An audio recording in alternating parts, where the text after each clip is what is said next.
I called him, he didn't answer, so let's call the Economic Development Advisory Committee to order. It is 12:04 p.m., September 8th. Let's start with a roll call vote. Cesar Garay. Present. John Villarreal. Present. Arturo Dominguez. Present. Julian Ratnowski, present. George Altgeld, is he on there? No, sir. Okay, so George is not present. Elia Guevara, Present. Maria Hernandez, Present. and Ray Rocha. Present.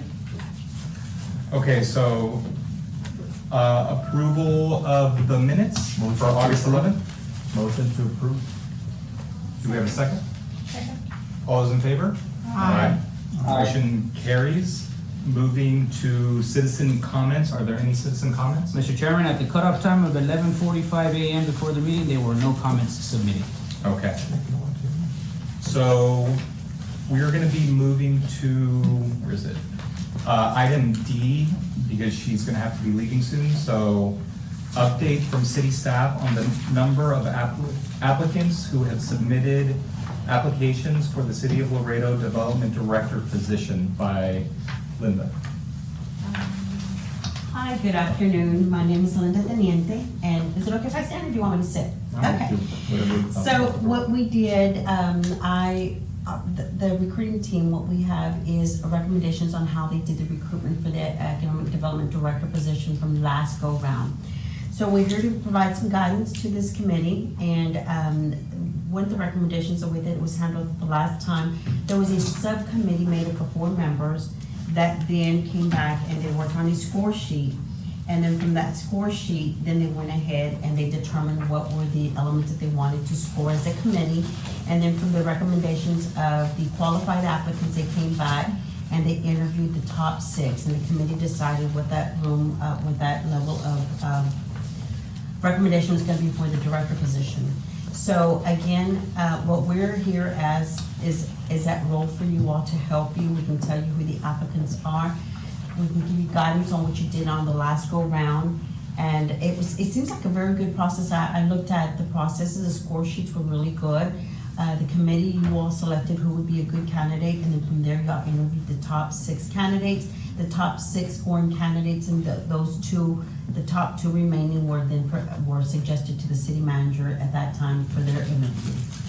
It seems like a solid process that this committee has, and we can help you, and any changes that you want to make, we can certainly do it. There was some discussions, there was some word to us saying that they wanted the score to be changed a little bit. You all certainly have that freedom to do that. I have a copy of it here. It's been provided to this committee as well. If there's anything else that y'all need us to do, we certainly can do that. Also, on the interviewing questions, it's also been provided to this committee. You all can have the freedom to look at it and tell us how y'all would like to handle it. I'd like to introduce Carol Thurkel. She is our recruiting manager, and she's going to be taking the lead on this project. She will be working directly with this committee. And Chairperson, anything that you need from us, we're here to certainly provide that guidance to you all. So a question I have is, last time, if I remember correctly, when we scored them, I'm not sure if it was required or it was recommended that they shielded the initial names from us. Yes. Right, and I'll let Carol talk about that piece. Yes, so we did remove the identities of those applications that were reviewed by the subcommittee, so that way it would eliminate any bias. So they were just provided a number, and I believe it was their person ID number from their application, and that's how they were scored based on the numberization that they had. And then the subcommittee reviewed all applications that had been referred and narrowed them down to bring to the full committee top 10. I think it was one step further back. I think you all checked if they met the profile first. Correct, so the only ones that were reviewed by the subcommittee were the ones that met the qualifications. yes, We did not exactly. review all applications that had come through. And we're there at this point right now. We've already, there is a pool of candidates that have met the minimum qualifications of the position. They will be contacted and asked, are you still interested in the position? If the ones that we have qualified as of today, and Carol was gonna check with staff just to make sure that we've already reached out to all those candidates to see, do you still wish to be in the pool?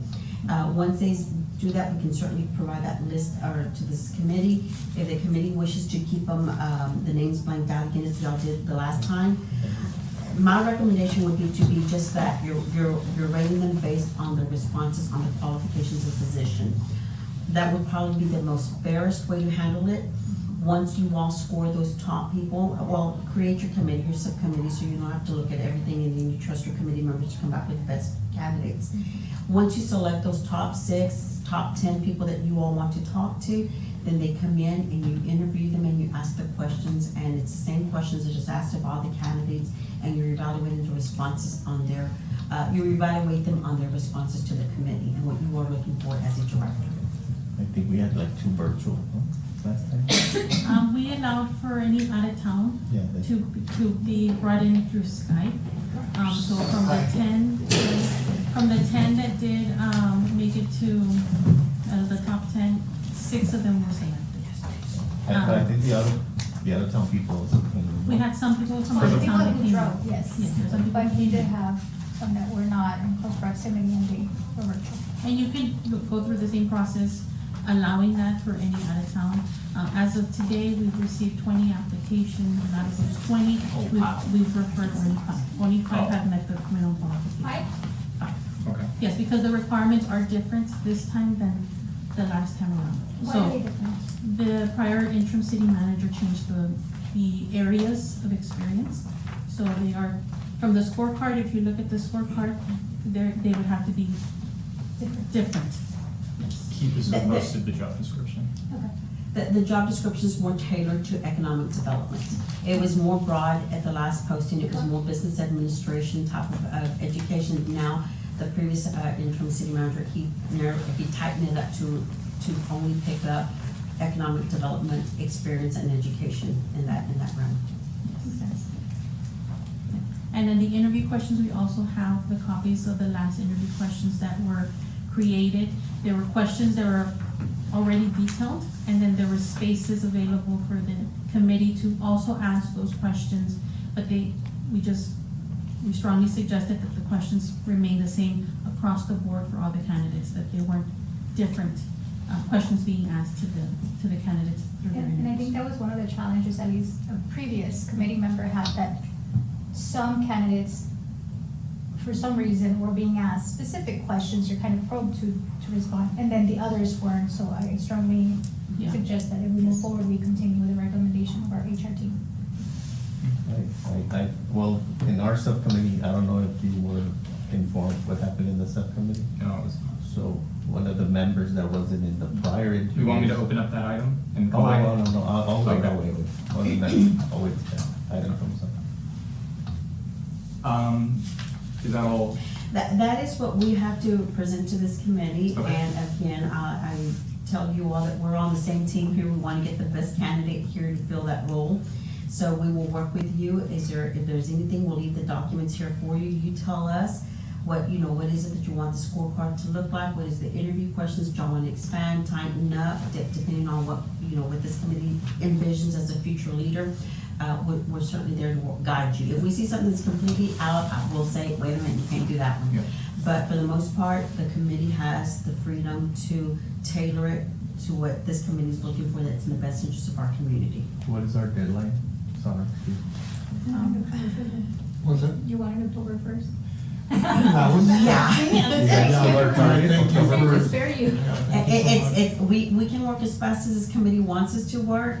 Once you develop your subcommittee, once you look at your scorecard and tell us how you want it tailored, we are gonna be that arm to you all. Once you say we want this people, it's gonna fall back on us to coordinate that meeting arrangement for you all. So we're here to help you all with that. If you have any questions as far as what you should and should not ask, or you feel that you're going to an area that you shouldn't go, we are going to be that arm for you. And don't hesitate to ask. I'd rather we ask it here and we give you the right information than, you go out there and get this information. I have a question, Mr. Chairman, if I may, for city staff. Yes, sir. the last director, obviously before our time, since we be serving as liaisons now for this process, how did it work with the liaison for the department? Did the committee work straight through liaison to There was HR? no committee. There was no department. Yeah. There was no department, Well, I mean through staff upstairs. So what it was passed through HR, so it was myself involved with the DDAC committee and the subcommittee, so I was involved through all the process of, Every member. applications, evaluating them, interviews, all the way to the, I know the prior HR director, she was involved from the interview part moving forward because she had She was just come on. present in the she- interviews. Yeah, she had just come on board, in May of that year, so she was present at the interview phase. She was part of the actual scoring, and myself, I was part of the scoring as well with the whole committee. Okay, so as far as the subcommittee, is it okay that they filter their recommendations for the scorecard through our department and then to HR? Or would you rather them work directly? How, With just however the I- subcommittee wants. I would recommend that they go directly through the HR Okay. recruiter, and she's the manager that oversees that. That would be my best recommendation. If the subcommittee feels otherwise, then certainly we'll respect that decision. But these are your experts in recruitment, so I would, channel those I questions. think that's how we handled it last time, is we had so in the presence of time, we had a subcommittee that essentially did the initial scorecard that met, and by the following meeting, we worked with HR to set up the actual general interview with the candidates that were. Perfect. So then the subcommittee will be coordinating any subcommittee meetings directly with HR to make sure that they're there and. Yeah, I think management at that time, they would schedule the meetings, and HR, I would come into the meeting itself. So- Perfect, that'll work for us, So just so we coordination know is- kind of where we, hang back, we're there to support where we need. Yeah. I think I know what I'm understanding right now, it's just so there be no confusion of, can you all set it up for everyone, or can you set it up for like a subcommittee? I think that having this, if we're gonna go as a subcommittee and as a committee, then we just delegate HR. Would that be an opportunity, like, could we say, the subcommittee needs help to coordinate Yes. the meeting with the subcommittee? That's exactly what we want to do. We want to Okay. make sure that Okay. you want all your candidates to be treated fairly and they're, Yeah, and same we want to go with opportunities. subject matter And, experts. right, so what we're gonna do, everybody will be treated the same. No one's gonna be given preferential treatments, or she will be the contact and her staff will be that direct liaison with the candidates and the committee. So she's bridging both areas together. Okay, so then Carol will be our point of Yes, contact ma'am. moving forward with any of this, setting up a subcommittee Zooms, et cetera, if we need Zoom, obviously. Yes. Okay, good. Perfect, that works. And there was gonna be a review, I'm not sure who had mentioned it, that they wanted to take a look at the scorecard, so your subcommittee will review that and see if you like what was presented last time, if y'all wanna tailor it, you wanna change it, you certainly have that freedom to do that. You So, were in that committee, I didn't get to. See, but I was. let's open up that item so we can Okay. just jump into that. So going to item A, I see that you have a presentation, let's just finish this and we'll go to that. Okay. Update with discussion and possible action from the subcommittees assisting in developing, updating a scorecard and interview questions regarding the selection of the next City of Laredo Economic Development Director and any other matters incident thereto. Ray, you can jump in at any time. So it was kind of very informal, and we didn't know who was gonna connect us, but it was informal that we were gonna get connected at such hour. And so several of us connected. And then George, we were looking for George, and so he called on the phone. And actually, he was the only one that gave questions, because we did all this already, so. So we would just add it to this, not on the scorecard, but he added questions, he added like 4 questions to the questionnaire. So the scorecard is the same. We're gonna score. We didn't touch the scorecard, we left it the same. Councilman. But yes, Councilman Art Algo gave us 4 questions. Ray was there, I was there, and Mr. I did send out a summary. Yeah, of the questions Of the questions. that he Okay. wanted. And basically, that's it, the scorecard stayed the same, it was just 4 new questions as to his experience. It was, the projects that he worked and which ones did he really finish in economic development. There's like 4 questions. I know that was an issue last time. We had a lot of people that represented that they were doing certain projects, but they weren't closed. Or we didn't. And we didn't. We didn't ask. Yeah, we didn't really call. so. Oh, but it's good, it's lesson learned one, and we were just starting at a department as a city, and so we were trying to figure out how do we get it now that we know, and I'm sure that in the future we'll say, why don't we do that? That's a good question. I think the only thing I would add to that, can you guys hear me? Yes, absolutely. Former Congressman Paul Gelt mentioned, like, well, one of the questions was, well, in one word, what would you change, or how would you change downtown? I think that's pretty broad. I don't think it's a problem for maybe someone coming in to really go into depth, if they can, about what they've seen in other cities or cities they've worked in, and how they've been able to really change the infrastructure downtown to rejuvenate it, right? To give it that little bit of an injection that it needs. So I don't know if that question is something that we kind of want to revisit, just because it's pretty broad and it's kind of difficult to really say how you can or want to change an entire area, a huge area of downtown in kind of one word. But if they can go into greater depth about what they've seen in other places and how they can potentially bring it here, I think that would be really beneficial. Obviously, downtown is an area that needs a lot of work, and it'd be great to get more of an in-depth idea or able to implement something more along the lines of what we're looking for.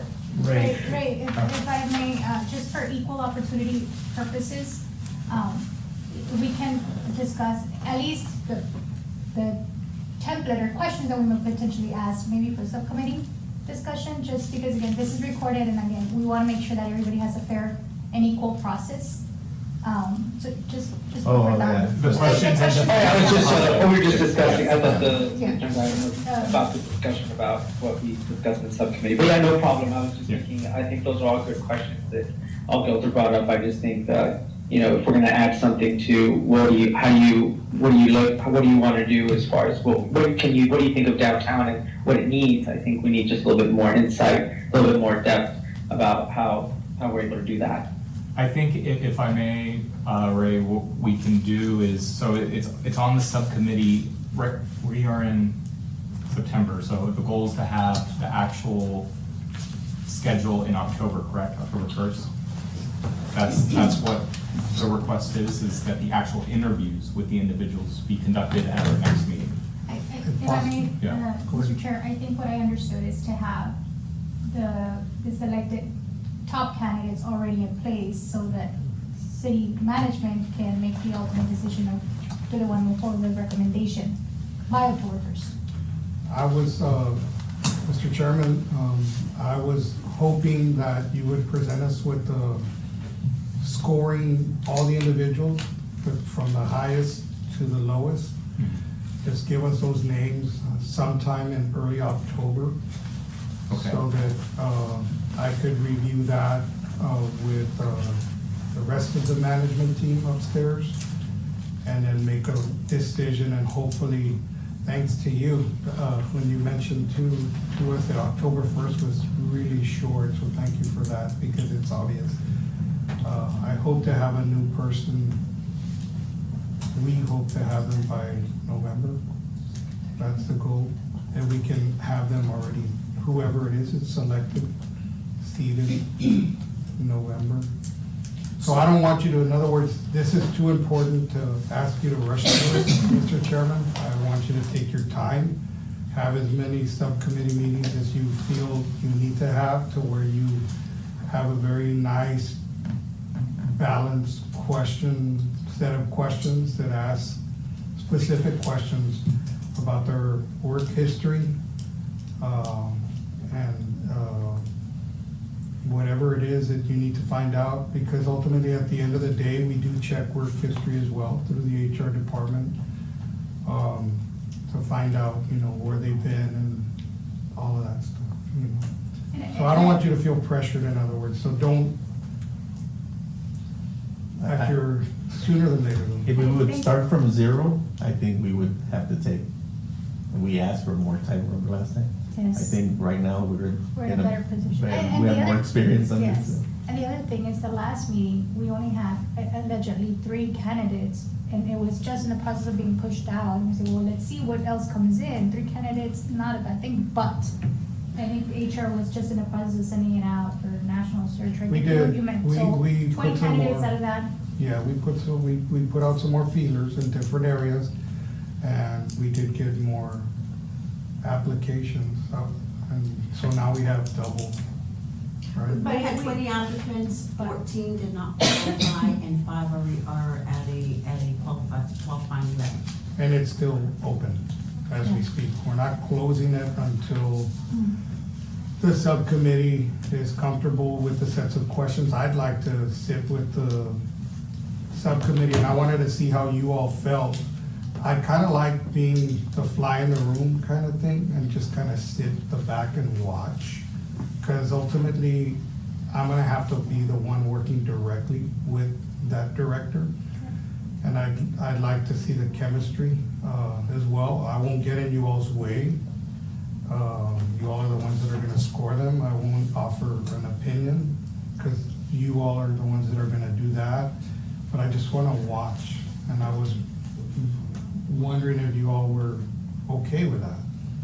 Because ultimately, I wanna go back to saying this is a city, No, I think we encourage it. I think it'd be very good, because, yeah, there's gotta be that chemistry. At the end of the day, y'all are gonna be working with them. We only recommend, right? Correct. We only make, at the end of the day, it's you all that make the decision.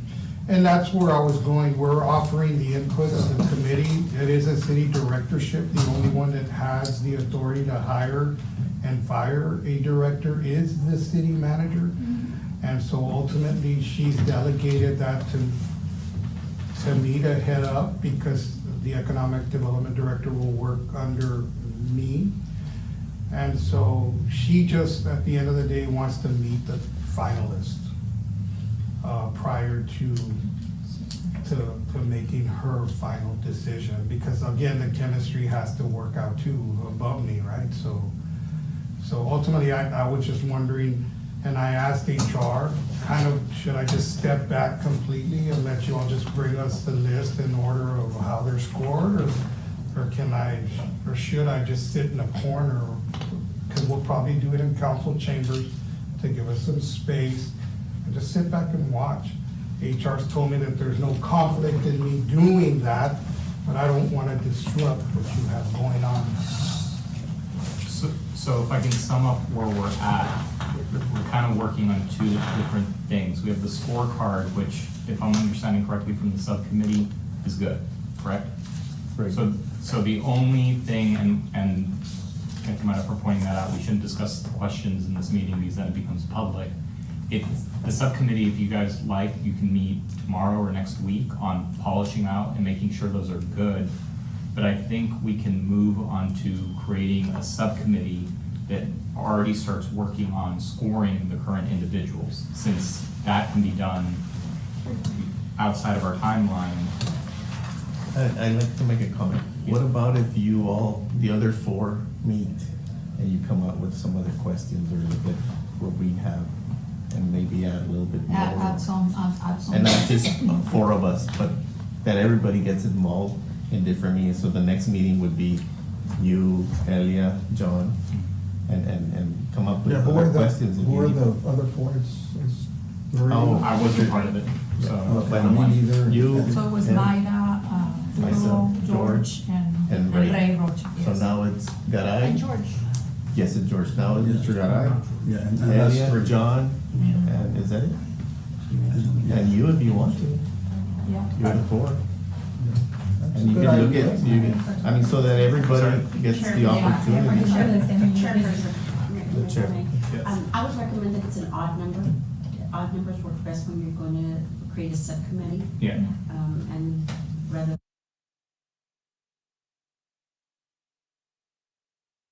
One committee member, so we're 8, so it's. Yeah, that Yeah. makes it But, different. I mean, at the end of the day, I mean, I think we're pretty mature enough where we, I think we can come up with, like what Arturo's doing, it's sort of like, hey, let the other members, I think it's a very, I like very that. good thing. It allows for more interaction, I agree. Yes. And Mr. Chairman, as far as the date and time, is it the will of the committee to interview the candidates at the next, during an EDAC meeting? Or would that be a specially called meeting, or would that It was a be? special meeting. Yeah, it has to be a special meeting. So let me motion to combine A and B, discussion with possible action regarding the scheduling dates and times for interviewing the candidate for the position of Economic Development Director. Motion. All those in favor? Aye. Any opposed? Motion carries. So now we can discuss on what we want to schedule with what. So the subcommittee meeting that does the scorecard, that in itself that doesn't have to be a posted item. So are we deciding that we want to do everyone doing the scorecard and doing a special meeting for that also? Or, because last time we didn't do that for the sake of time. Just to be aware, and the point has been brought up, you post the meeting, you review the questions, the public will hear the questions ahead of time. You already said it, so.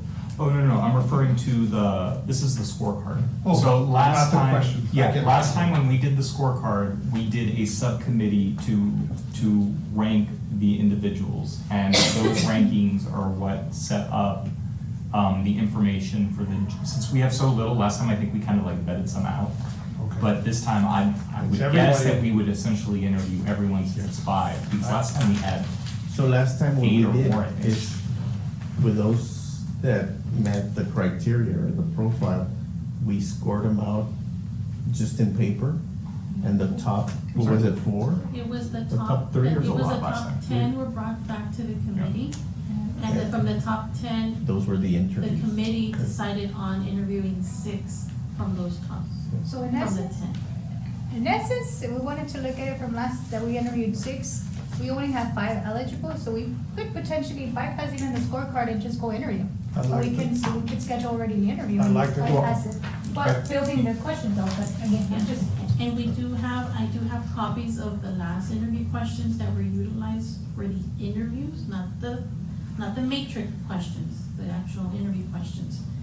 If those are areas that the committee is wanting to change some of the questions, again, you don't wanna have, George is trying to get. I think, yeah, Karina's trying to get him in. Oh, okay. You shouldn't, there's no way. in the wait room. if there's questions that were utilized at the last interview that you wanna remove and add, I know that I heard that there's like 4 additional questions that want to be asked during the interviews, then, we can review them and just ensure that there's not gonna be any conflict of what the question may be. I know that they were very lengthy because there was already an initial amount of questions, and then we allowed for like 9 off questions to be asked during, and I know that Myra has already expressed her concerns regarding those, that they weren't consistent with each interview. And so it does cause for that type of conflict. And Mr. Chairman, if I may address that, candidates are unique in themselves, and they have unique work history.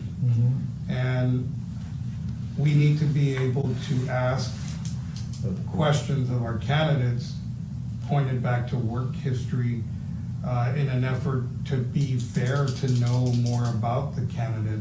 I know, please let me know, would they be stepping out of bounds to ask any pointed questions at something that they see on a resume that needs clarification? Just asking. Because if they need to be able to have access to find out as much as they want of the candidate, to be able to score them properly. I don't think if I may, I don't think the challenge was clarification. It was specifically continuing to add more to the question. Same. We're like, wait a minute, that's They not were the leading clarification. they were Yes. leading the person. Correct, and so that was different. I think the clarification, I don't think that was the It challenge. was more how they It would was think, more it was of how they would think, or why did they do that, and it was like. strategically asking questions to get.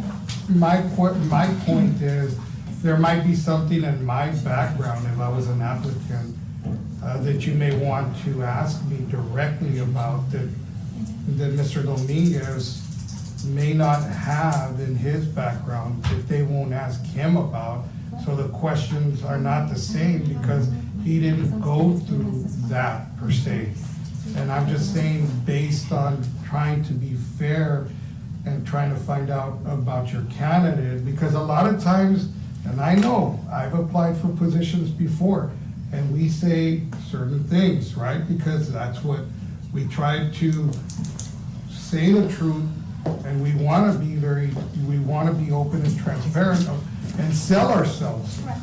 And sometimes there may be something within that others may want to suppress or hide and maybe not fully disclose. And I'm not saying that that's the case in this, because I haven't dug into any of these applicants. I'm waiting for you to give them over, but I just wanna make sure that they're looked at fairly. And I might be different than Mr. Dominguez, or than Arnold, or anybody. If you were to look at me, But we did ask the general questions to all of them exactly, but it was just additional questions to learn more and, or how he was thinking or why he did what he did, and so that's really what, those were the additional questions. And I think the connection can Hey, happen. George. So here's my experience with hiring. So we usually do 3 sets of interviews if you may. So you do your preliminary, subcommittee usually does your interview, make sure it works with your HR department. And then you have your secondary group, which is let's go out to lunch. And that's pretty much the people that you're gonna be working day in, day out. That includes from the executive to the staff members that are gonna participate and be working hand in hand with this person. And then the final one is obviously, in our case, is lunch with the president or some final committee members. That's your last cohort that is gonna be also dealing with this individual. And at that point, all processes are scored, and then you have a totality of information. And yes, the final decision is done by either the director or the president, but in most part, it has worked very, very well because you allow participations through and through, and then no one in the process can say, well, you chose him, I didn't get a chance, and it's not working.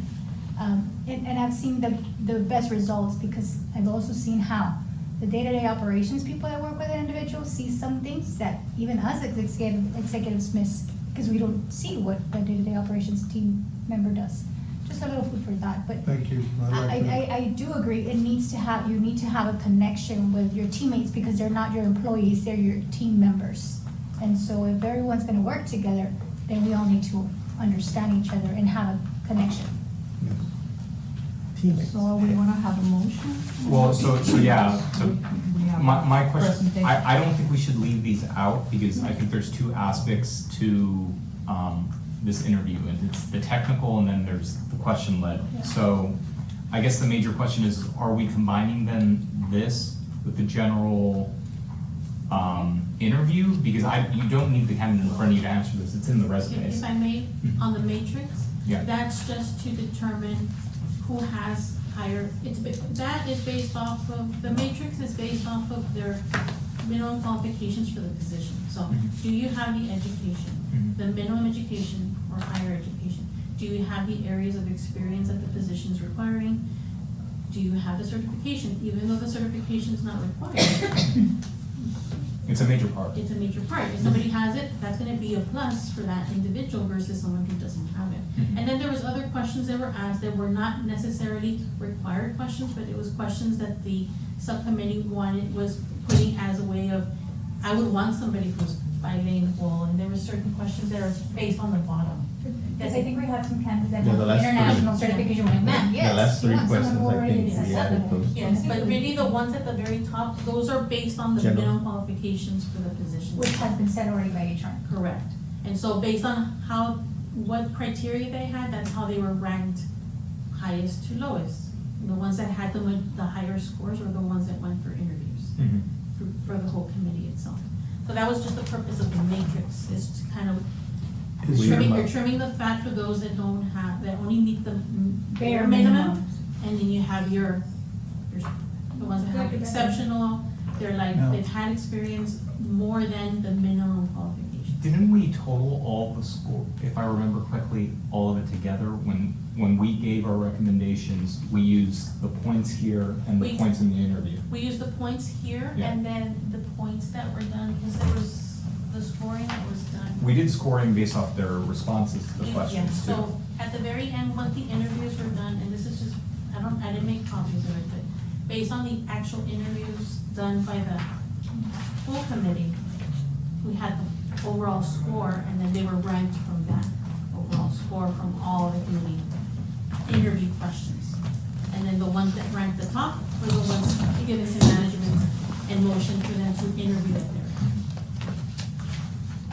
their. Julian, is there another certification? I mean, because you have the certification of the International Economic Development Council. Is there another, like your mother has some sort of certification on economic development? So what is that certification or? I'm sure there are many types, but there's just kind of like one official one, which is being a certified economic developer under the association. That's So is pretty that- much. Is that this one here, the International Economic Development Yes. Council? Kind of the crop is it. Yeah. Okay, I'm a real estate broker and I'm certified in right. a couple different No, things, but there are. But you yeah. want certain amount of, or you would like to see certain amount of certification. So if this is This is, then that's fine. yes, this is the highest certification, which most, when you go to other cities around our size, their economic development director is certified, or at the very, very least about to be certified. Right. In it. The process. And they kind of have, that's something that we can look at is, have they completed 90% of the coursework? They can provide that to staff. So this is my recommendation, I'd like to hear from everyone, is that since this is more just technical and just scoring the facts that they provided to us, I don't see why this cannot just be a subcommittee that meets and hammers this out so that we can be prepared to interview at our next meeting, since we'd like to have another subcommittee review the questions. So we would have this done on the 5 members, score it with the subcommittee, and then on October 1st, do the actual interviews with the candidates that remain. That's what I'm recommending. Motion. Well, yeah, point of order, they are action items, and I think we have A and B called up together. Yes. So, you gonna do that in the form of a motion? Yes, but I said motion. that's my recommendation. If there's another recommendation on the table, I'd like to hear I that got before a you, motion. I got you, okay. I'll call the motions and then we can discuss and add or whatever you want. Okay, so my motion is to, well, I can't, who's gonna wanna be on the subcommittee that just does the scorecards? Well, we can figure that later. I mean, what do you want to do? Is- And then we'll- Can we figure the subcommittee out later, or do we have to state who's in that So subcommittee? during- there's already a subcommittee, I mean, NIDA, and, you want to keep the same one? Yeah, you So started. you currently have a subcommittee Yes. comprised, so. For the as- scorecard. For the scorecard, Mhm. and also The questions, to the rank, questions. to rank them based just on the a questions. matrix? And Or- I have to take with her, I thought that was the purpose of the committee, Arturo, and For the we were in, question. that were created and score. Okay, Yeah. yeah, let's stick with that. Yeah, and so That then makes it they easier. can, what they can do is they can rank them, bring them to the full committee. And then the full committee can determine whether they want to go with a certain ranking number, or the committee can vote on, let's just interview everybody. It's gonna be really ultimately up to the full committee, who is gonna go to that interview phase. So my motion then is to utilize the subcommittee that, that developed or updated, or reviewed and possibly updated the scorecard, and for them to meet and rank all of the 5 applicants that qualify, and for us to be prepared to interview at our next, current scheduled EDAC meeting. Motion. That is my Does the motion. interview have? It doesn't have to be live.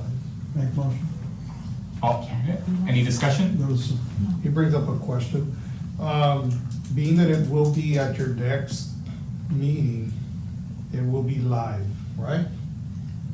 To The interview. interview question, the interview. Yeah, the actual interviews are. So yes, it was last time, and You all scheduled a special meeting for your interviews.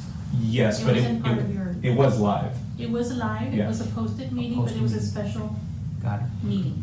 Well, for okay. interviews. Unless anyone wants to move up the time, because this needs to be done, and then also the update on the questions.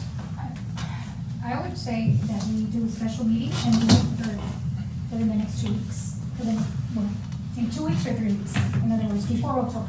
Okay, The next So EDAC we meeting can is October hopefully meet 13th. it's October the 13th. Oh, yeah, Second that's- Thursday. Okay, that's more than- so what about the 22nd of September for the actual interview, To interview the candidates. to interview the candidates? That's gonna be, 2 Thursdays from today, Mr. City Manager. What's that? 2 Thursdays from today. 18, 19. So the subcommittee needs to meet next week at minimum, See, I was- maybe I have sooner. a Washington trip, 18, 19, 20, 21. I'll be back. By the 21st, I'll be back. Is George on? He said. Yeah? Yeah, that works for me. That works Okay. for me.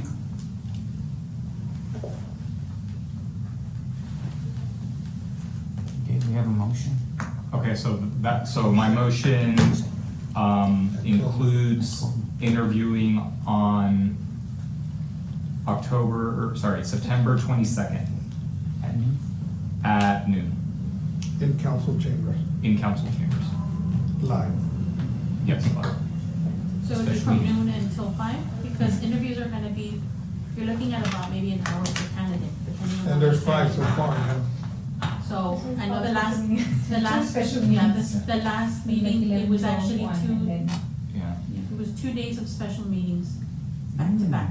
So it gave the committee, But we only have 5, we might have, pick up another 1 or 2, You so might, we yes. might have 7. since it's still posted, right now, we currently have 1 application that's pending to be reviewed. So you may get more than 5, you may get 6, since we're still advertising, Mhm. people can still apply.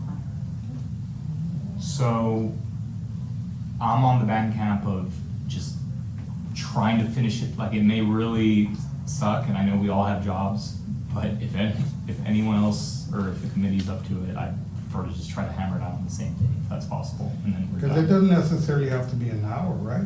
I mean. I don't remember them taking an hour. I think they were like 30 minutes. There was just- there's- Q&A. Correct. So there's room for conversation that you're not, Some of them were like, give Good out. point. Because you all are gonna wanna talk about that for sure, as you give us a final score of your breakdown.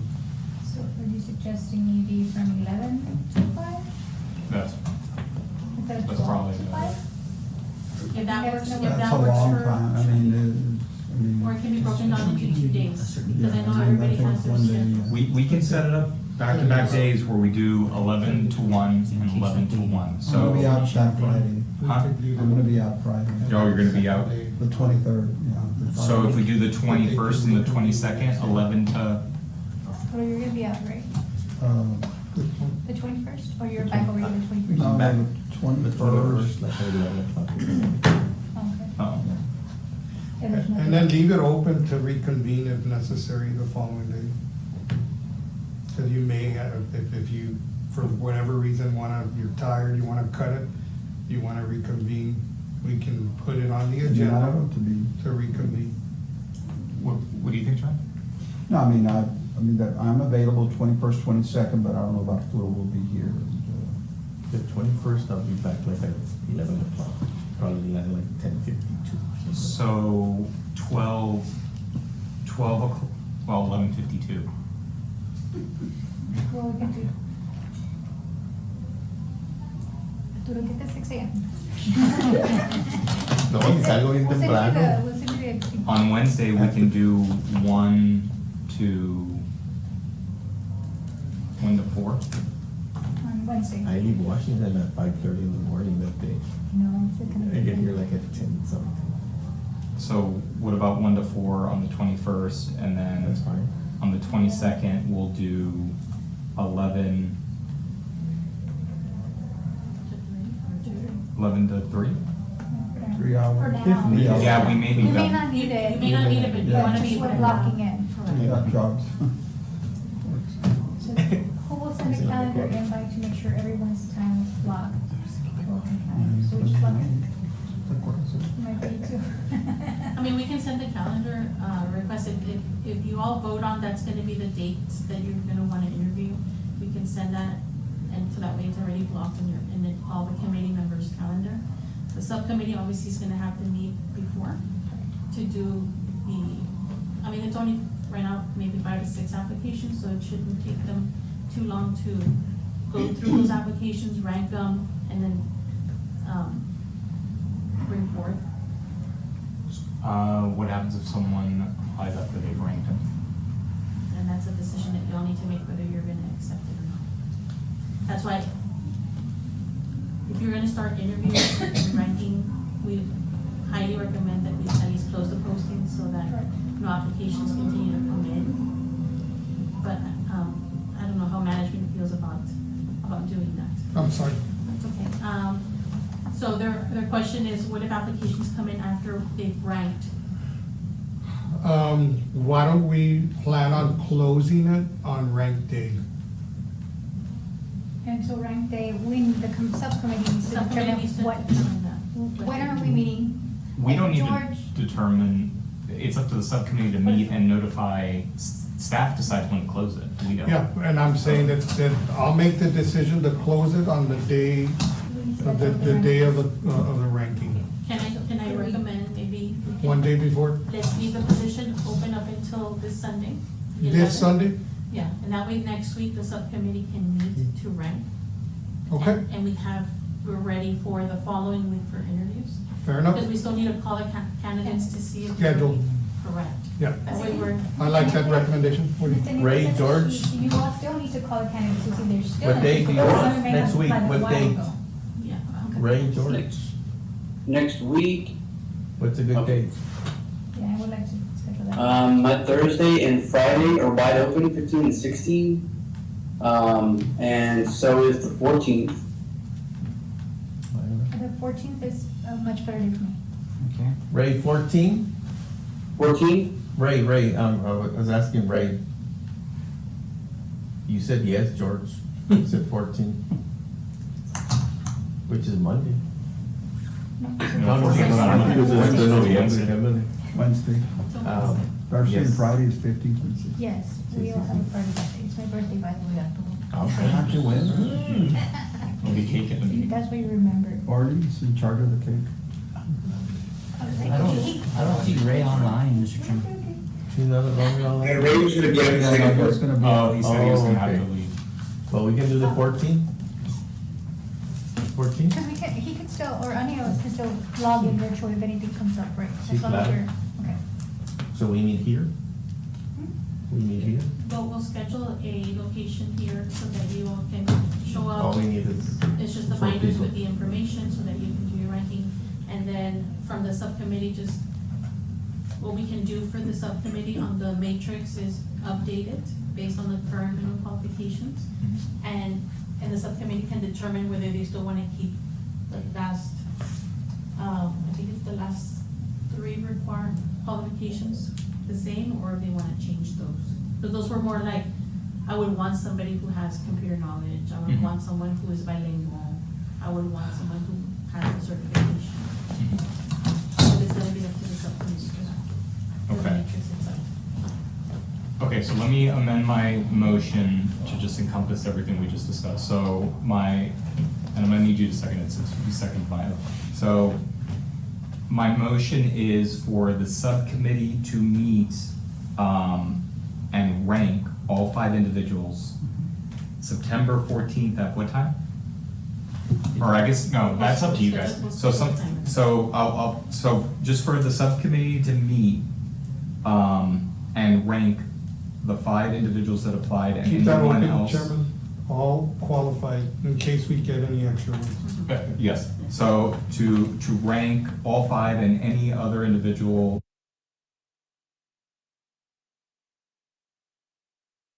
before Sunday, September the 11th, and for us to schedule the actual interview of the finalized candidates, the 21st, from 1 o'clock to 3 o'clock. 1 to 4, I'm sorry, from 1 o'clock to 4 o'clock on the 21st of September. And then from 11 o'clock to 3 o'clock on the 22nd of September. okay. Okay. Discussion? All those. Just real quick on the dates real quick. So it is Next Wednesday, the 14th, noon, downtown at City Hall Chambers. Is that George, correct? it's up to you guys to schedule. It's anytime next week for you guys. I'm leaving that out since it's a subcommittee decision. So the only dates that are in the motion are for the 21st and the 22nd. And those are for the actual interviews. But when it comes to the ranking of the 5 and anyone else that applies before Sunday, that's up to you and the subcommittee to schedule for any time next week. We scheduled on What we said about Wednesday, the September 14th. We talked about the 14th, now we have to see the date, the hour and the place, Yeah. location, So you don't have to set that in the motion. It's just up to you guys to all get organize something. together. Or you want to just set it for noon on the 14th? That's fine, you took ¿Sabes it? qué? Ya, sí. ¿Puedes solo If everybody's Yes. okay with Yes. this? Yes, Okay. Would you, if I can orally amend the motion, if you would accept my amendment, to include on the 14th that we gather and we meet downtown to review the applicants and score them at noon on the 14th? I'll accept the amendment. Arturo? Yes. Okay. So any further discussion? All those in favor? Right. Right. Okay. Motion passes. So I'm gonna move to item A, presentation by Kate Kavanagh, Government Sector Executive from Team Housing Solutions, a company that is binding with the United States Federal Government Department of Health and Human Services to develop a program and build a facility that will be located in Webb County, Texas, and the city of Laredo for the services of children between the ages of 13 through 17, which will include education, relocation, and health. It is expected that a substantial number of local jobs will be created by the project, and the local vendors will be utilized when possible to further improve economic growth of our border community. Hello, everyone. I'm actually going to step in for Kate. This is Mandy Kavanaugh. I'm the CEO of Team Housing Solutions and the founder.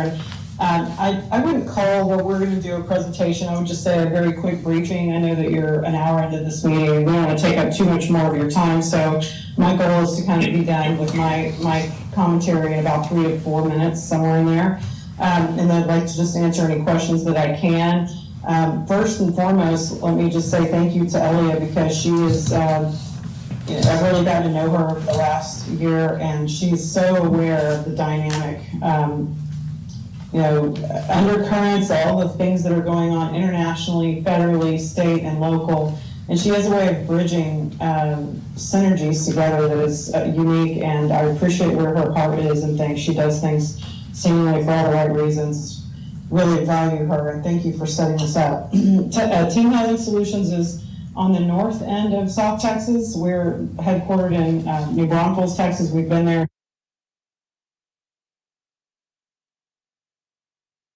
Moved the company over to where we had lived before.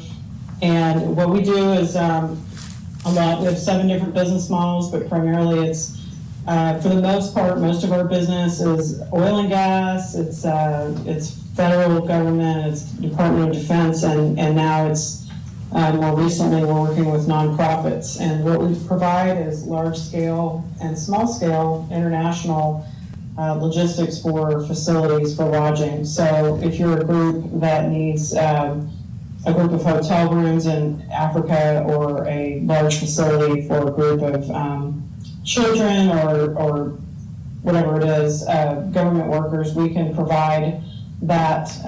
Most of our properties that we manage are all currently in the state of Texas, and like I said, they're oil and gas and also government facilities. So we are not the prime contractor on this effort.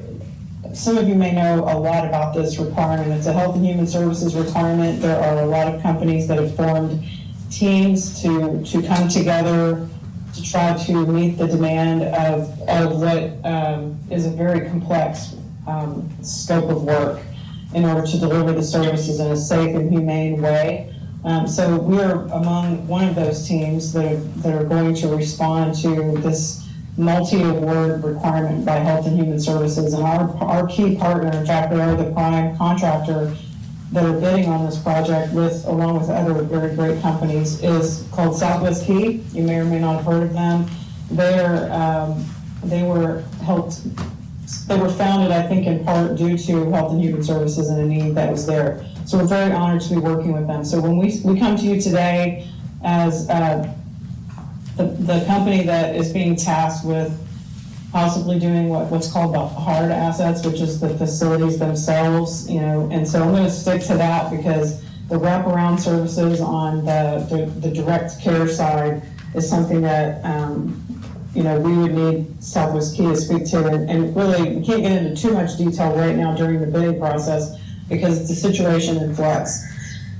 But just to let you know, kind of a little bit more, Team Housing, we've got 27 years of experience. We have hotel partnerships all over the world. We have a 24/7 staff. They answer the phone on Christmas Eve at midnight. They're answering the phones. We incentivize people just to get that coverage because when we're providing a place to lay your head at night, there's no shutdown in lodging. So we're 365 days, 24 hours a day.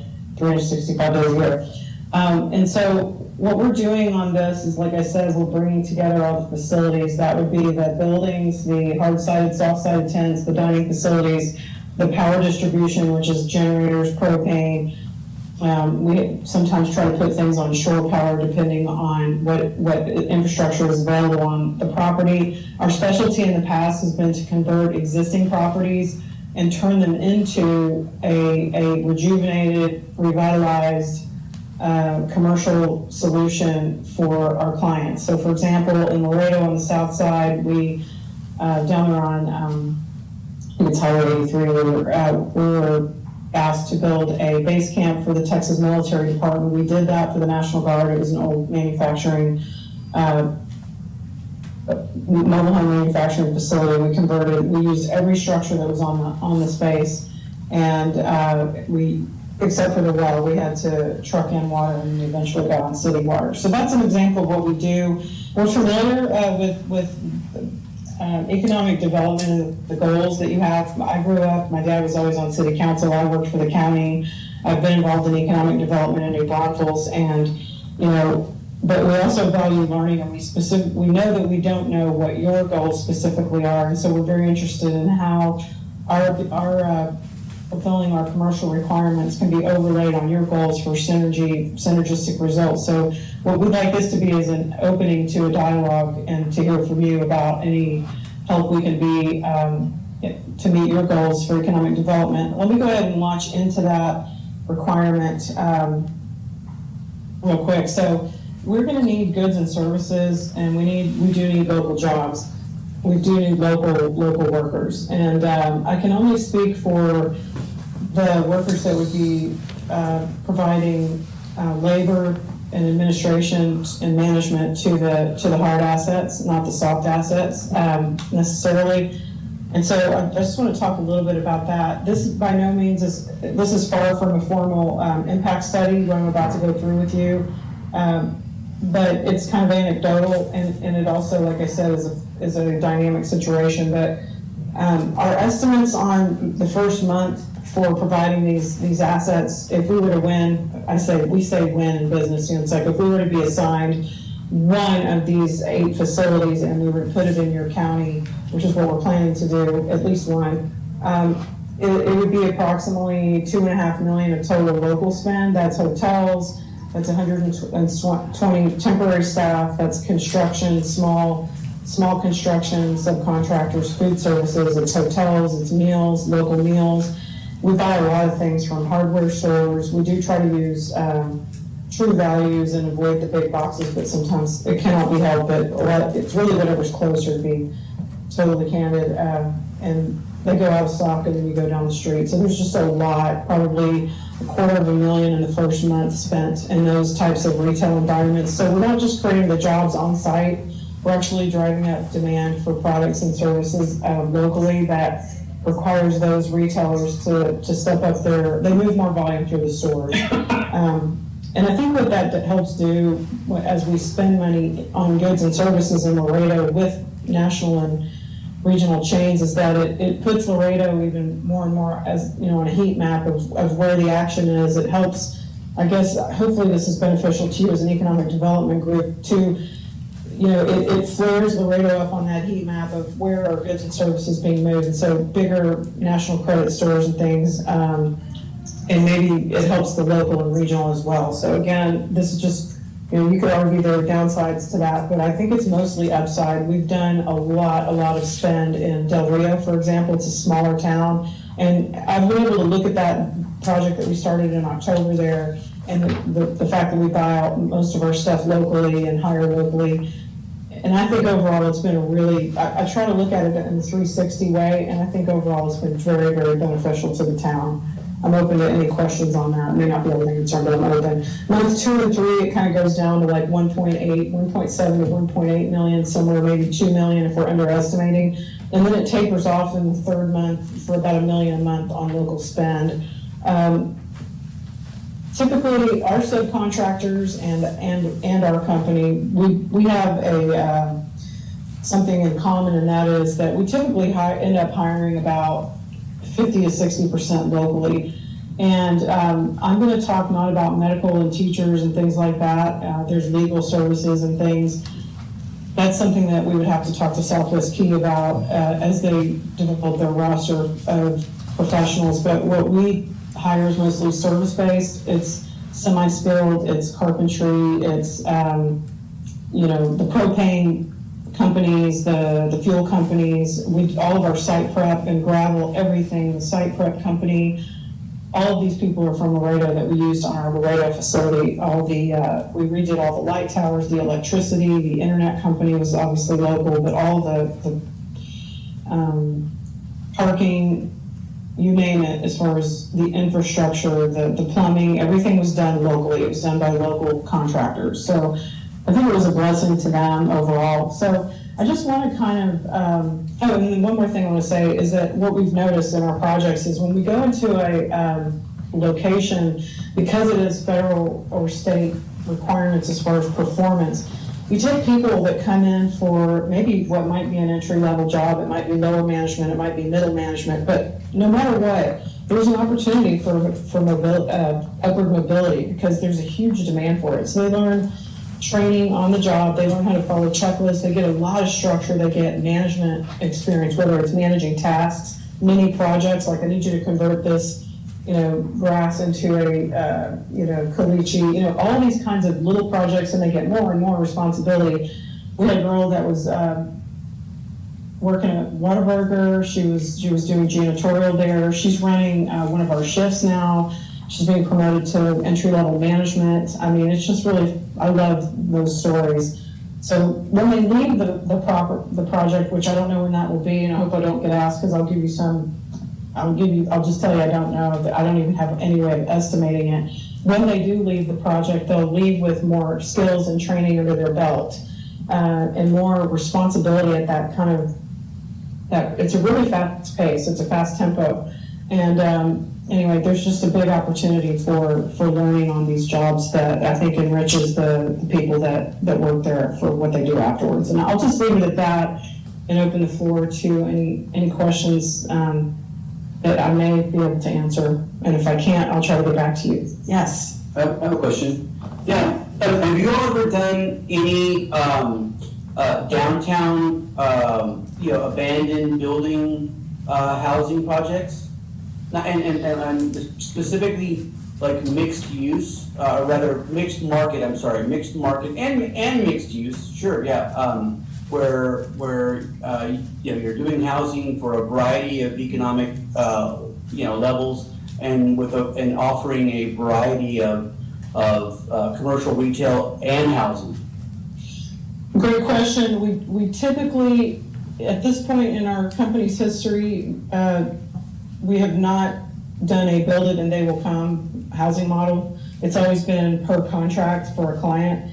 That said, we have managed properties that are like that, and we'd be open to something like that, a turnkey lodging facility. And we've now helped convert 2 facilities. that were used for other purposes into workforce housing, and by that I mean commercial facilities. We've taken apartment complexes and converted them into lodging, overnight lodging, run them like a hotel. But as far as like the manufacturing plant or an RV park or other types of facilities, we could help facilitate turning that into lodging or mixed use. It's just that we normally, as a business owner, it's not a business model that I personally would take on funding unless I, had a packet to look at. Yeah, To look at that was turnkey. Some public participation, yeah, Absolutely. in Laredo, we have, I would venture a guess conservatively, 60% of our downtown buildings are vacant. Some of them are abandoned by all accounts. And such was the case with the Hotel Hamilton back in the day, which the city acquired, and then through the Department of Housing and grants, et cetera, was able to essentially lease it to a company that put money in, and of course they're able to get their money back out. One of the other models I've seen being used is like a Chapter 380 agreement where the city buys said building, sells it to an outfit like yourself, hypothetically, for $1, but with the condition that you put a minimum of X amount of dollars back in to fit it for a particular purpose, with fees waived, utilities delivered, tax abatements in place to incentivize that specific type of growth. And the reason I mention this is because we came up with a comprehensive plan some 4 or 5 years ago that said, hey, we got to get housing going on in the downtown. It's where it's needed if we're ever going to bring our downtown back. But we've yet to really put in place policies that would incentivize an investor to come in with that type of a project. And so I just throw that out there, that perhaps keep an open mind. I know this committee is concerned about finding some sort of creative way to revitalize our downtown. All the data says it will never happen unless you have people living downtown. If you don't have rooftops, you don't have coffee shops and stores and grocery stores, etc. So anyway, that's my contribution to the conversation. Thank you for listening. I would love to talk further about that, and my mind goes to things. I'm a solutions person, and I get criticized for going straight to a solution too fast. I'm the opposite of a bureaucrat, and it drives people crazy. But I'm a part of some groups out of Washington D.C., and it's like, come on guys, let's just get to the solution. So my solution for that, probably you could poke a bunch of holes in it, is to take something and turn it into workforce housing and let the money that's coming in from these agencies run that money through the project. And when there's a diminishing of the need for workforce housing, now you convert it over into fill in the blank kind of housing. But you've got this kind of captive audience right now happening. Lots of interagency and law enforcement, and just the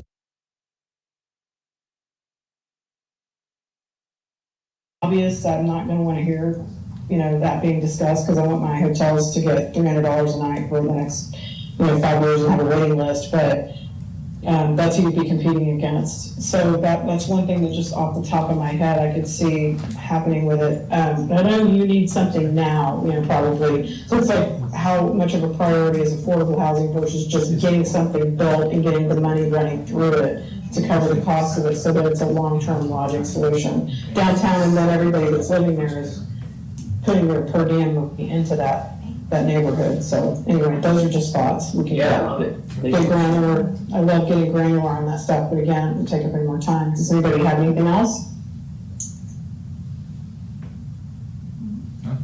Thank you, thank you. Thank you for the I would be presentation. thrilled if Elliot could give our contact information out to anyone about these types of conversations. We'd love to contribute in one way or the other Thank you, to just Marty. bring.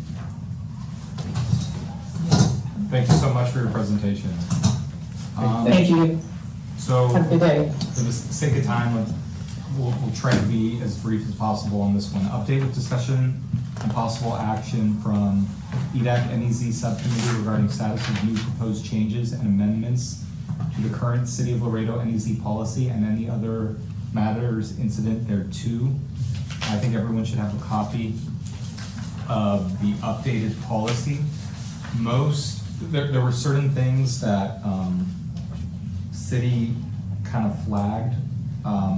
So for example, can't tear down 50-plus-year-old improvements without approval from planning and zoning.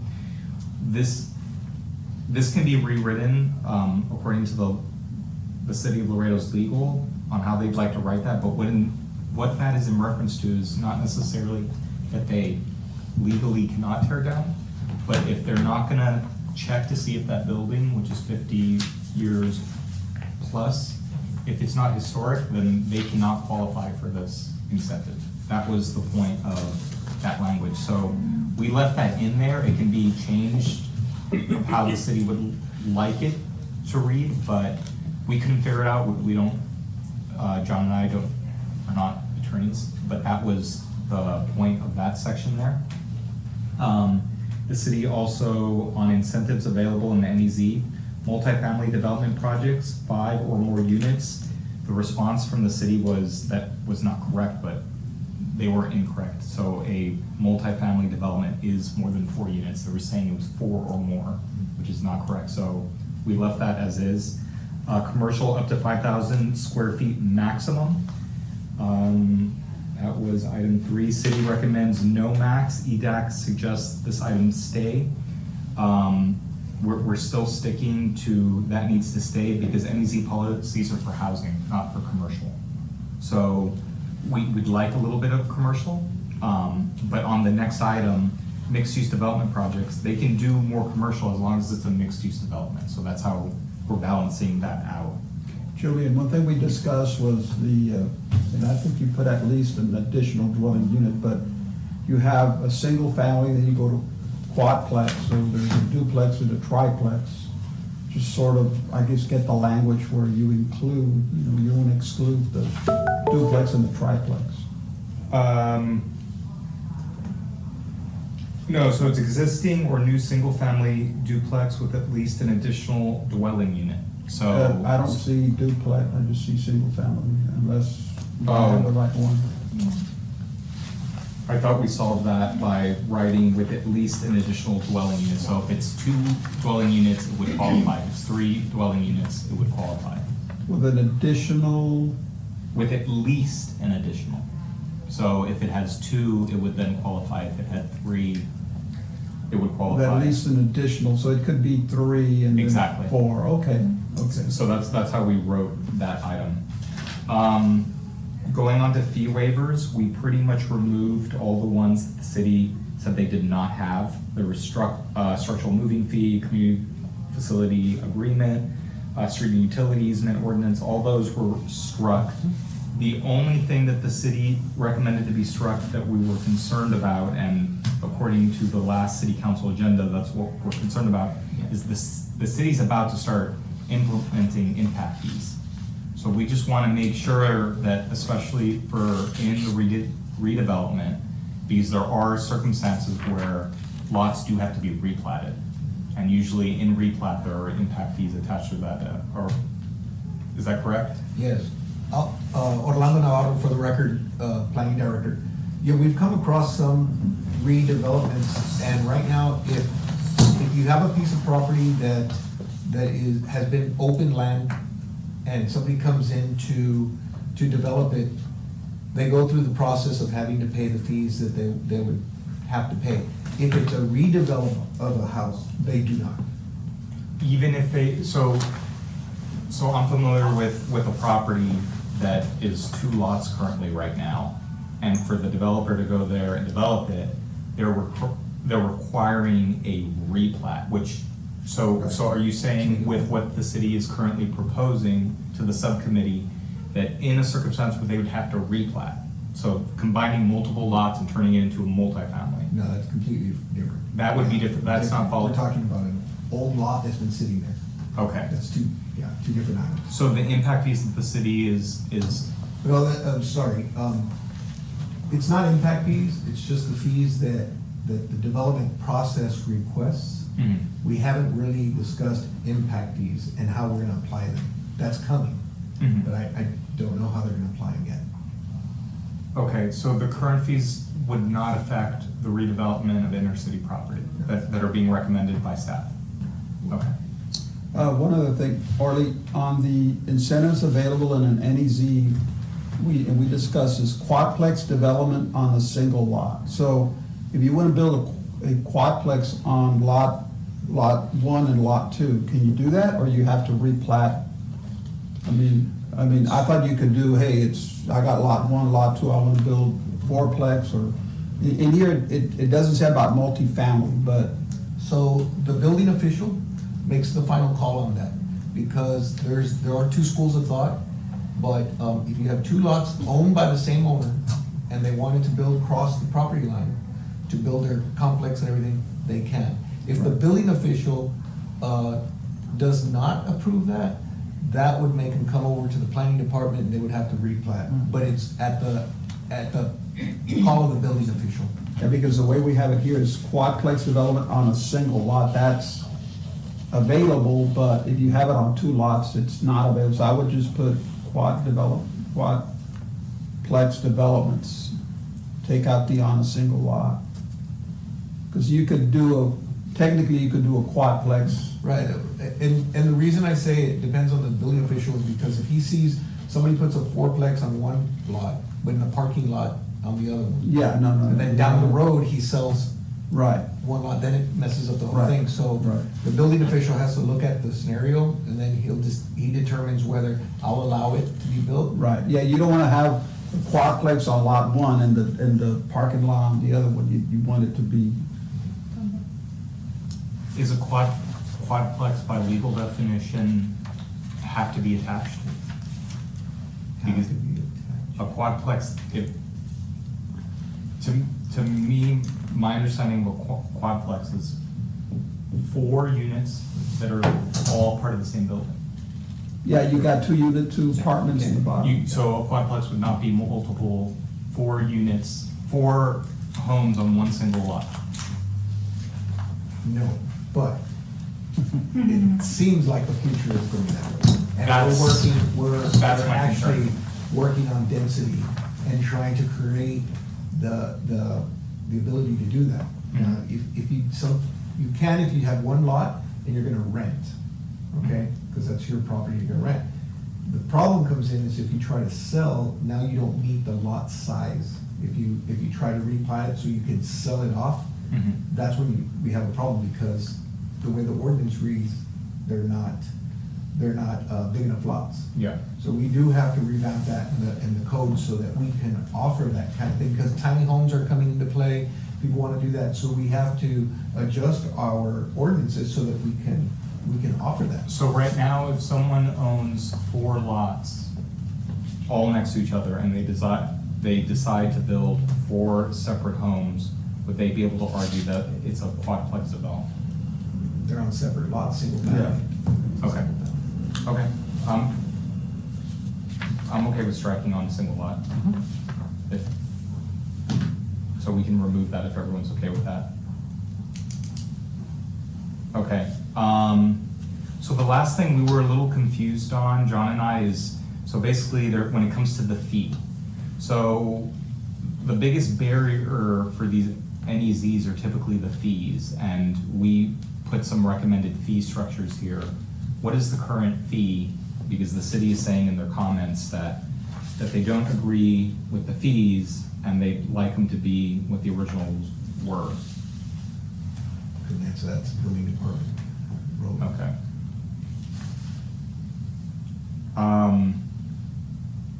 From what we saw in the other, like when I looked at Dallas, which is supposed to be a really good standard for these NEZ policies, because they've created multiple NEZs, they have their fees pretty low. They, So in here, like, there is a $25 non-refundable application fee, so you go in, you apply. yeah. And then there is a non-refundable tax abatement application fee. So there's two applications. So this was modeled after Dallas's, Yeah. the way they explained it, so versus how it's written. The way this is supposed to work is you have one for small projects, so like single-family homes, there's a $25 non-refundable application fee to apply for the NEZ. And then there's the $100 per single-family house, or 25% of the capital improvement budget, minimum of $100, maximum $500 for all other development projects. So that's, they explain that those are kind of, it's just dependent on the size of the project. So we can. So I guess maybe we ought to put them together and say if it's, I think it was meant to be together and it's just a bullet there. and, yeah, put them together. So my recommendation is we stick to the current application fee. These NEZs are not designed to make the city money. It's designed to be an incentive for someone that is applying to redevelop, typically either an empty property with multiple multi-family housing or new housing, which is just basically an empty lot, or someone fixing up a home. So the more fees we add on here. What the fees are, I guess we need to look at that, see what the fees are. They were higher. I'm pretty sure it was like $1,000 or something. I don't know how high they are. I know that what's being requested here is lower than what the building department currently has. Yeah. And I know that the building department's kind of stand is, we're okay with waiving fees, just be mindful that the fees help their officials pay, to pay them to go out and do the compliance and do all these things, because a lot of their budget is contingent on some of that stuff. So I think that's kind of where they're looking, like they're willing to work with it, but I think that's their main concern. Right now, the county is not a part of this program anymore, which pretty much gutted a lot of the incentive. So, and I'm pretty sure those new fees that they're talking about, they raised them. They were actually lower initially, and then they raised them. It's going against the whole point of the policy, which is supposed to be an incentive policy. Incentive policy, every dollar counts, especially if you're talking about, a small property owner that's looking to go in there and fix her home without getting slammed with taxes. So, at least my recommendation is to leave it at the 100.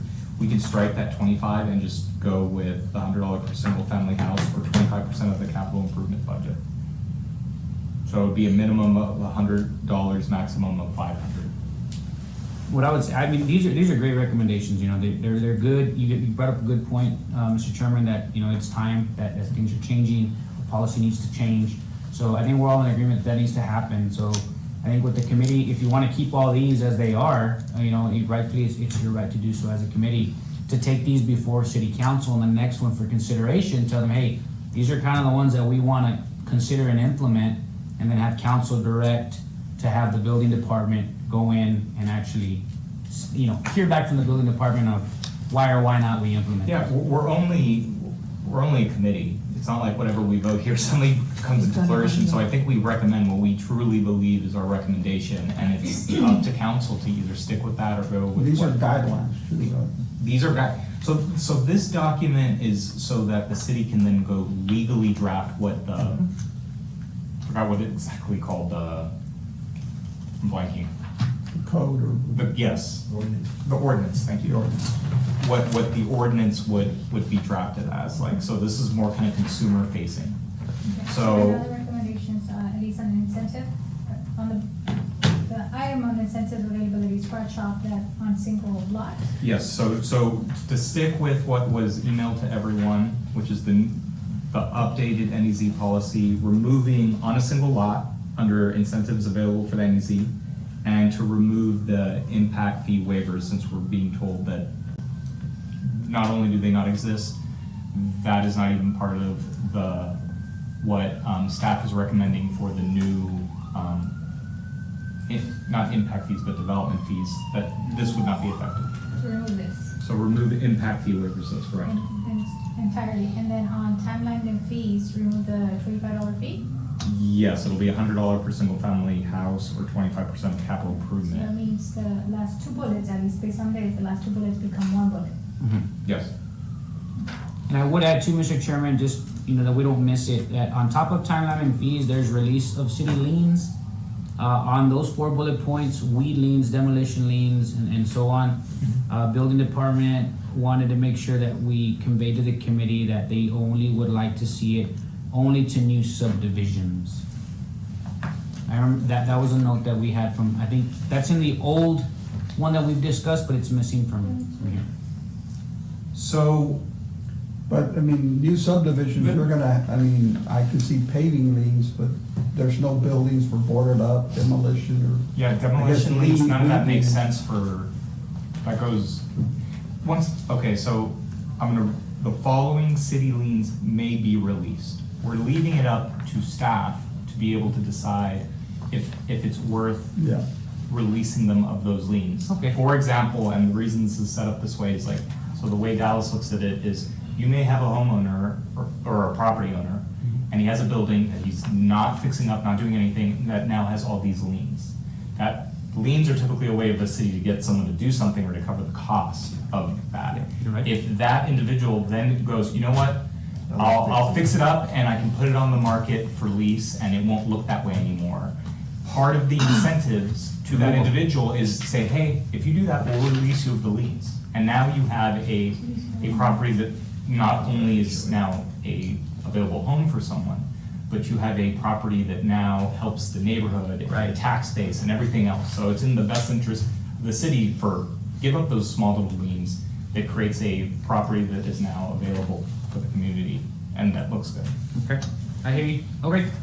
And so right now, the fees are higher, the percentage is higher, correct, and so we're going down. Yes, we're going down. So the subcommittee would like, we'd like to work with your staff to get together to put an item on the council agenda.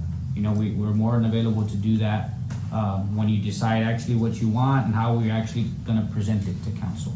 Well, I think that's what this document is. This is what we're voting on today of what we want that could go to council. So when we do the council item and we attach the backup and everything else, you'd like to attach this document? This with the whatever's amendments that we okay. just provided, yes. Okay. And I will go and I'll change that and submit it to you. You got it.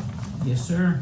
So my motion is to. now, there's just, one of the last ones is on the one we talked about was the masonry.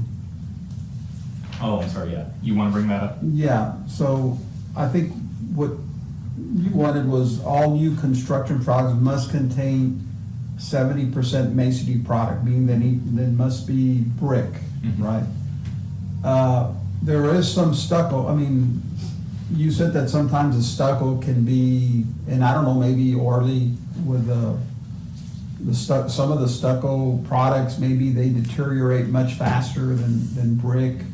But I mean, it is sort of the Mediterranean, you got in our area, the Mediterranean look, so what type of, as far as when you do a stucco finish, and I don't know if it's you or somebody else, I mean, what type of requirements do you use as far as thickness of the stucco or for it not to deteriorate, say, more than, say, like a brick masonry product? I think that's building up, planning and so on. Yeah. The only thing I get, go ahead. No, I guess you sort of did, put the exceptions to the masonry product will be made at the city's discretion, so I guess there you sort of put a caveat, right, where you can. The fees, since you're going down, I'm just thinking now budget, is there a significant budget impact on the department? From what I remember last time, the amount of applications for this is pretty minimal. There's not a huge onslaught of, I think it was the lowest it's ever been, So honestly. hopefully the goal is even though it's lower, the application will maybe be higher. That would be the goal. Well, But the traffic would be, right now, from my understanding, from the individuals that I've spoken to, there's a lot of people that aren't applying because there's not enough. Just even as is, there's still not even enough of an incentive to do it. So it's just, we're trying to lower it as much as possible, so, yeah. See, So, here's that. Okay. so if we can get people to apply. And I can see where if it's not too expensive, then people just go there and they take a lot of time with the city staff. Where it's gotta be not too expensive, but not too cheap, where everybody is applying and they're taking a lot of work from the staff, you know what I mean? Well, so it's on the discretion We of the want it to staff. be sort of, you know, I agree, but it's on the discretion of the staff to give proper advice. Like, for example, if you're gonna go improve the property, if you're planning on redoing a roof on your property, and it would qualify you for this on freezing it. But 2 years from now, your plan is to build a whole new section, you have one shot to apply for this. It would not be recommended by staff to say, yeah, apply today. The true recommendation is, you should wait. That's gonna be the bigger amount, because that second one where you do the whole addition, that's not frozen. This only freezes the current improvements that you have. If you go and you do other things, it doesn't freeze your value.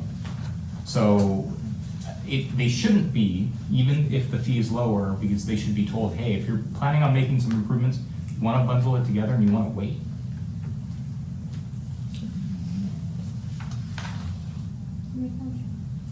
So the motion is to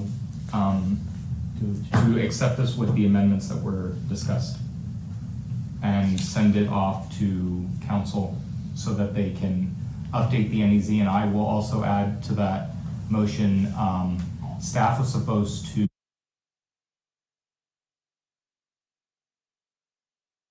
there's a lot of area that doesn't even qualify under the state's definition of how you should use an NEZ policy. Because it should not be used to develop large swatches of land, and there's NEZs where it makes no sense, and it can be said that it's not being properly implemented by the state. So for staff to also give a recommendation to council on what areas should remain in the NEZ and what should be out because it doesn't qualify. We have a second? Second. Discussion? All those in favor? Aye. Motion carries. Last item is motion with possible action to recommend city council to find a professional company to create a cluster analysis of the region to develop or attract more economic development by Arturo Dominguez.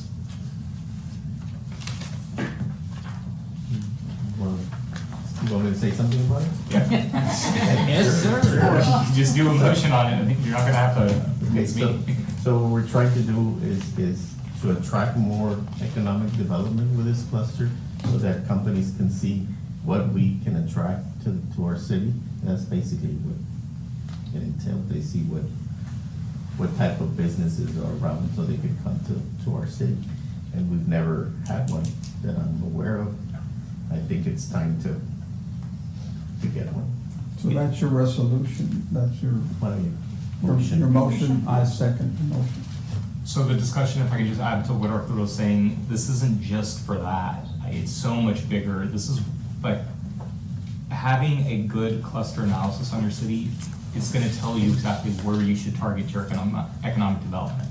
So it's, to me, it's just a major efficiency too in making sure that we are targeting the correct clusters. So. And funding for this?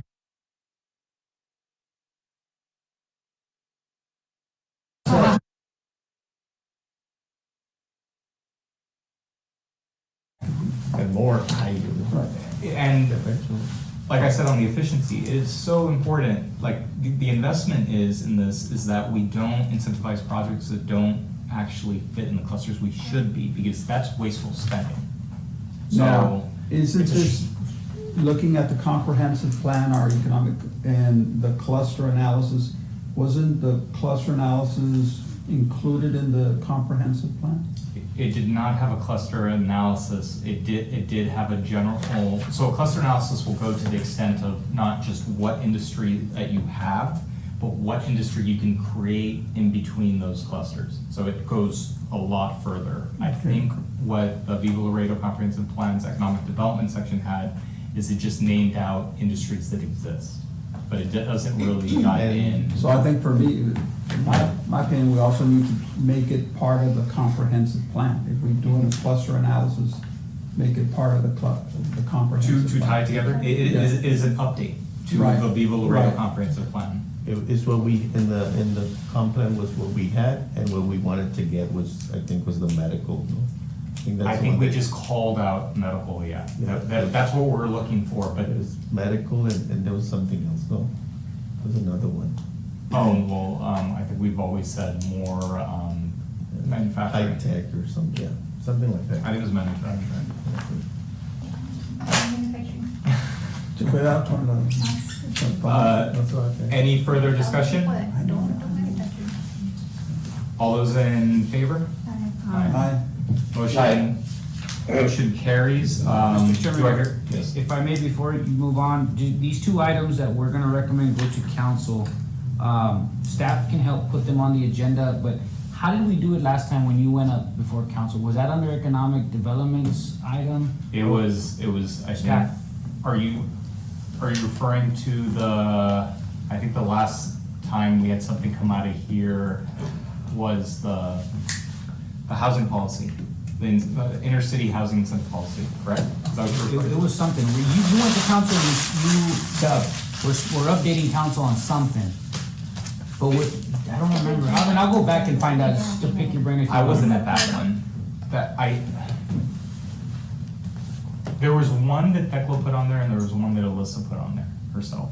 Okay. Councilwoman Alyssa Segovia. And I'll find out, I just wanted to see if you remember, just so we know we're doing it the right way. If it's under our department, we do it, and we have you guys as backup up there to present the item. That's what I'd hope would happen, is this comes out of a recommendation from the Economic Development Department to council, so it's a staff-led item. He's like, yes. Okay. So it's a committee, it's a EDAC recommendation to And you let us know department so that with we- 10%. Exactly. Yeah. And then, as long as we don't meet quorum, hopefully certain individuals go that can then explain and support, yeah. Yeah, That's definitely. what talking. That'd be the plan. Go up as a group, right? Mhm. You got it, okay. You wanna get these on for the next agenda? I'm sorry? The next council agenda, you'd like to have these on? What's the next one? Possible? If it's possible, can staff put together a recommendation on because I know that was a concern, that there was a lot of areas that just didn't fit the criteria. I'm not sure if you guys have enough time to review that map. The next one's on the 19th. It's Maybe you wanna do the first one in October? to give staff enough time to review the map, I would say so. And, yeah, and I don't think we need that much time, but just to make sure that we do. So the Or maybe they first, can drop one and then the other one, Sure. the easiest, put it in the next It- agenda, it's- and then the hard one Yeah. for October. Oh, no.